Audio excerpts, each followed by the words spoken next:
While one billionaire's wedding was trending online for days and another mega yacht was being unveiled to the world, a quiet study was being published that most people never saw, and its conclusion was almost embarrassingly simple. People who deliberately choose to live with less report being happier than people chasing more. Not slightly happy, consistently, measurably happier, across income levels, across countries, across decades of research. Researchers at the University of Otago, led by Professor Rob Aitken, studied this pattern directly in 2025, and their findings echoed something scientists have now confirmed again and again. Choosing simplicity isn't a consolation prize for people who can't afford more. It's an actual, repeatable path to a better life, one that people with plenty of money are also quietly walking toward. So today, I want to break down what's really happening inside the minds of people who choose a simple life on purpose.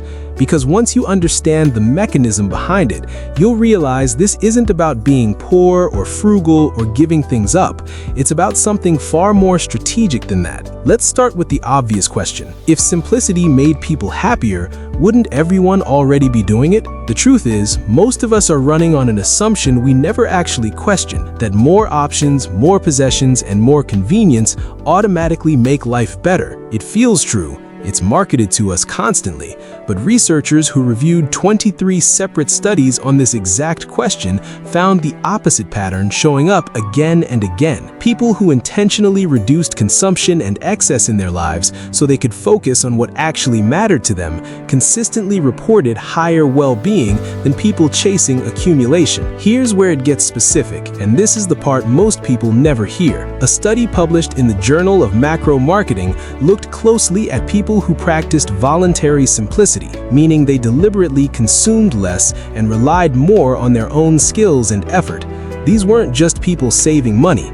They reported higher happiness and a stronger sense of purpose than people living high-consumption lifestyles. Notice that word, simple, not easy, not convenient, simple. Researchers found those aren't the same thing at all.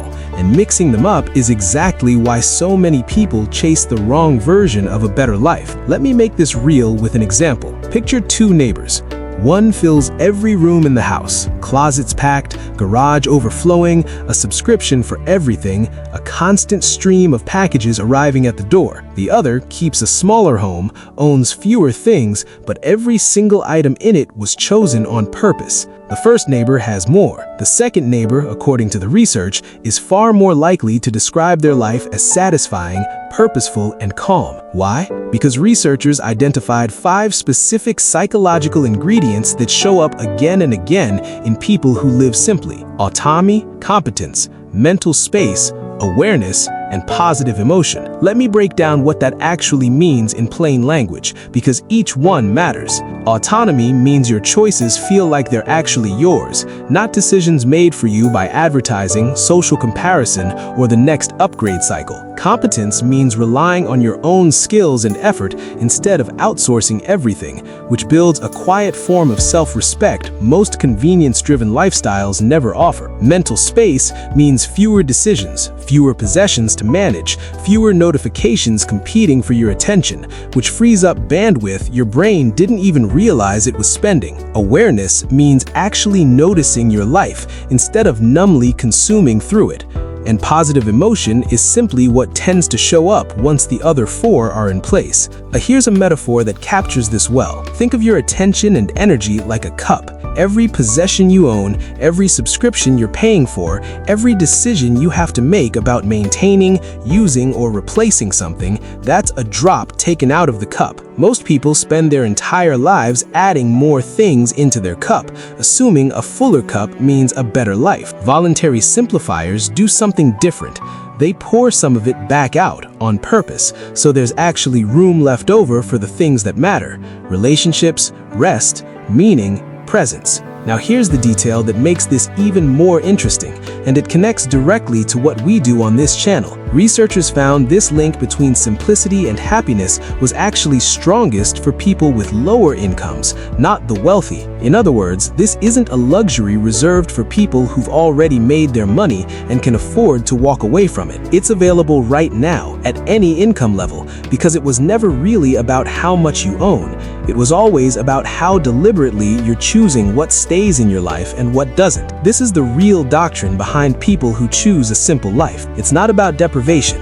It's not about being unable to afford more. It's a deliberate trade. Trading the endless, exhausting chase for more for the quieter, harder-to-market experience of enough. And based on the research, enough chosen on purpose consistently outperforms more chased by accident. This connects to something we've talked about before on this channel, the difference between looking wealthy and actually building a life that feels wealthy. A simple life chosen deliberately isn't the opposite of financial success.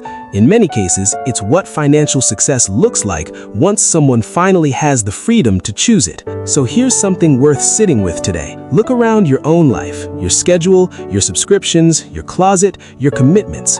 How much of it did you actually choose on purpose, and how much of it just accumulated, one convenient decision at a time without you ever really deciding it should be there? There's one more piece of this I haven't unpacked yet, the actual process people use to actually simplify their life without feeling like they're losing something in the process. It's simpler than most people expect, and it's the part that makes everything we just covered actually usable starting this week. If this changed how you think about more versus enough, follow along. Next time, I'll walk through that exact process step by step so you can start simplifying without it feeling like a sacrifice.